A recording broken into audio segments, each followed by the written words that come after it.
ఎలాంటి లాభాపేక్ష లేకుండా నిస్వార్థంగా ఫ్యూచర్లో ఏమవుతారో తెలియదు, వాళ్ళు దేనికోసం అనేది కూడా ఆశించకుండా ఉదయం లేచిన కానించి సాయంత్రం పడుకునేంత వరకు కూడా ఒక స్టూడెంట్స్గా ఒక పక్క విద్యను, ఒక పక్క సామాజిక సమస్యలను, అనేక రకాలైనటువంటి ఆర్థికపరమైన కష్టాలుండి నిరుపేద కుటుంబం నుంచి వచ్చి పూర్తి సమయ కార్యకర్తలుగా ఉండి తమ జీవితాలను ఇచ్చిన వాళ్ళు ఉన్నారు.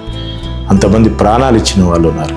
కనీసం చెప్పులు లేకుండా పనిచేసినటువంటి కార్యకర్తలు, 3 పూటల భోజనం లేకపోతే అరటిపండు తిని చిన్న ఛాయ్ సమోసాలు ఆడేదాకా ఈరోజు అనారోగ్య పాలైనటువంటి కార్యకర్తలు వేల మంది ఉన్నారు. కొంతమంది గాయాల పాలైన వాళ్ళు ఉన్నారు, దాడులకు గురైన వాళ్ళు ఉన్నారు.